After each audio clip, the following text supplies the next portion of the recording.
On June 28, 1914, the heir of the Austro-Hungarian throne, Franz Ferdinand, and his wife Sophie were assassinated in Sarajevo by Serbian nationalist Gavrilo Princip. Princip, a member of the Black Hand, was a firm believer in the idea of Greater Serbia, which included the area that the Archduke was visiting.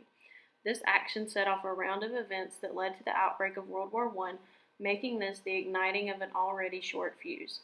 Prior to the assassination, tensions throughout the world were already running high. The purpose for the Archduke's visit to Sarajevo was grounded in his desire for all Bosnians to know that they had a place in the Austro-Hungarian Empire. Before the visit, the Serbian minister expressed concern for such a trip. I expressed doubt as to the wisdom of the journey, saying the country was in a very turbulent condition, and the Serbian part of the population might organize a demonstration. I told him if he went, he certainly ought to leave his wife at home, because Bosnia was no place for a woman in his present disturbed state. Despite this warning, the Archduke went anyway and lost his life for it. Knowing this, the consensus is that the intention was never to start a world war. Things just grew out of hand for many reasons. To avenge the murders, Austria-Hungary, with Germany's unconditional approval, sought to bully and humiliate Serbia by demanding a say in its internal affairs. Serbia gave in to virtually all of the demands, but Austria-Hungary declared war anyway. In turn, Russia mobilized its army to defend Serbia, which triggered reactions by a complex set of European military alliances.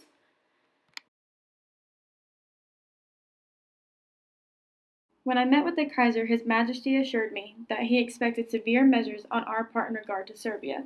His Majesty authorized me to convey that even in the case we may reckon on full support from Germany, in His Majesty's view there should be no delay in undertaking these measures. Next came Russian mobilization for a general war that Germany took as a sign of aggression and preemptively declared war both on Russia and France, as their war plan relied on a rapid defeat of France in the west with the bulk of their forces, while a small contingent held Russia at bay. To what extent can the Russian government be faulted for its handling of the July crisis? Russia's key decision was the one taken on 24-25 July to support Serbian independence, even at the risk of war. Given Austrian determination to crush Serbian and German willingness to back Vienna, even if war with Russia and France should ensue, Petersburg's stand made a European conflict possible, yet it is not easy to see how Russia could have acted differently in July of 1914. How important was the general mobilization of the Russian army on 31st of July? At first glance, it would seem to have been crucial since Russia's move was answered immediately by Germany's mobilization and within 2 days by the outbreak of war. The German plan was named after its creator, Alfred von Schlieffen. While the bulk of the plan relied on a swift defeat of France, it required an attack through Belgium, of which neutrality was guaranteed by Britain, France, and Germany. What Germany underestimated was the sincerity of the British promise to uphold that neutrality. Very specifically speaking, the government in 1914 had taken no effective action to prevent the assassination of Franz Ferdinand, of which it very probably had some foreknowledge, nor had it managed to end the influence of the Black Hand, of which it assuredly had knowledge. The Serbians set about achieving their purpose with a truly frightening disregard of the consequences. Here, then, was Serbia's vast share in the responsibility for the First World War, one that was matched only by Austria's.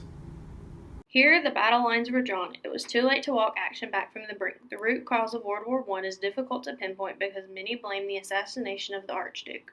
But in reality, had Russia and Germany not stepped in, things could have worked themselves out. The first real unnecessary action came on behalf of Germany when they declared war on Russia and France, ultimately bringing France into the game. Up until that point, there was no reason to assume that Russia would act aggressively toward Germany unprovoked. What is essentially worth noting, though, is that this alliance map Serbia is not colored for one side or the other, leading to the point that the war was never about Serbia or the actions done. The Great War resulted from a complex and long-simmering national rivalries and ethnic conflicts in Central Europe that just needed a single event to push things over the edge.